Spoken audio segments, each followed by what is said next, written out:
Bugungi video darsda yurakda qo'zg'alish va qisqarish jarayonlari bilan tanishib o'tamiz. Yurakda qo'zg'alish va qisqarish jarayonlari kardiomiyotsitlarda ro'y beradigan harakat potensiali ko'rinishidagi elektr signallar va shu kardiomiyotsitlardagi mexanik o'zgarishlar yig'indisi bo'lib, shu jarayonlar yurak mushaklarining qisqarishiga sabab bo'ladi. Endi kardiomiyotsitlarni ko'rib chiqadigan bo'lsak, yurak hujayralari, tolalari o'zaro bir-biri bilan qo'shilib to'r hosil qiladi va bu shoxlar orasida hujayralar aro kontakt turlari oraliq disklar mavjud. Bu oraliq disklar orqali bir hujayradan ikkinchi hujayraga ionlar oqimini kuzatishimiz mumkin. Bir hujayrada depolarizatsiya ro'y bersa, yon hujayraga kalsiylar o'tkazilishi natijasida ikkinchi hujayraning depolarizatsiyasi ham rag'batlantiradi. Hujayralar shu orqali aloqa hosil qilib, bunga funksional sensiti deyiladi. Bundan tashqari, oral disklar sohasida hujayralar aro kontakt turlaridan desmosoma, nexus interdiktatsiyalar mavjud.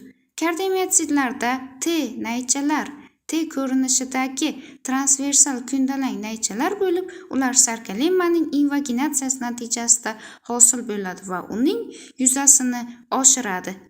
Tasavvur qiling, katta akvarium haqida o'ylab ko'ring. Siz tunnellardan o'tib, atrofdagi dengiz jonivorlarini ko'rishingiz mumkin, lekin siz ular bilan birga suvda emassiz.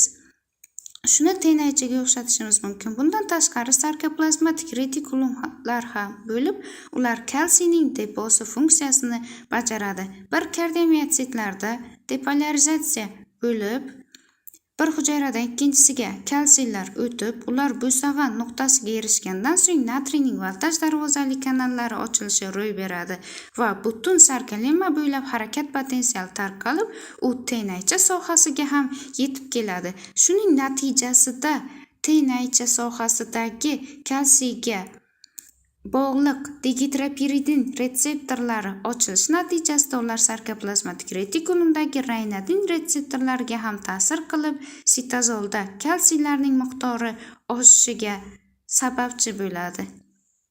Kalsiylar aktin hamda miozin miofilamentlarning aktivlanishini, ularning aktivlanishi natijasida hujayra qisqarishini ta'minlaydi. Kimyoviy energiya mexanik impulsga aylanadi. Kalsiylar tenaycha sohasi bo'ylab sitozolda kirib ko'paygandan so'ng ular troponin C ga borib birikadi. Troponin C aslida tropomiozinga birikib turgan bo'ladi. Tropomiyozin bo'lsa, aktinga birikib, aktinning aktiv saytini yopib turadi va uni miyozin bog'chasiga birikishini oldini olib turgan bo'ladi. Qachon qisqarish prosessi yuzaga keladi? Qachonki kirgan sitozolda oshgan kalsiylar troponin C ga borib biriksa hamda buning oqibatida tropomiyozin aktindan ajralsa va aktinning aktiv markazi ochilib, u miyozin bog'chasi bilan bog'lansa, bunda cross-bridge jarayon, ya'ni ko'ndalang ko'prik sikli amalga oshadi va miyozinning bo'yni 45 gradus holatga 90 gradus holatdan burilgan natijasida u aktinlarni M liniya tomon itara boshlaydi. Buni biz qayiqdagi eshkak eshish jarayoniga o'xshatishimiz mumkin. Bu yerda eshkak vazifasini miyozin, qayiq rolini bo'lsa aktin bajaradi. Qachon bo'shash prosessi amalga oshadi? Qachonki kalsiylar yana sitozolda miqdori kamaysa. Bu jarayon qanday amalga oshadi? Sarkoplazmatik retikulumga bog'liq kalsiy kanallari ATF ishtirokida ishlab, ular sitozoldan serkaga kalsiylarni kiritadi yoki ekstrasellyulyar tomonga yoki mitoxondriyalarga kalsiylar qaytadan yig'iladi va kalsiylar kamayishi orqali bo'shashish bo'ladi. Endi xulosa qiladigan bo'lsak, qachon harakat potensiali mexanik energiyaga aylanadi?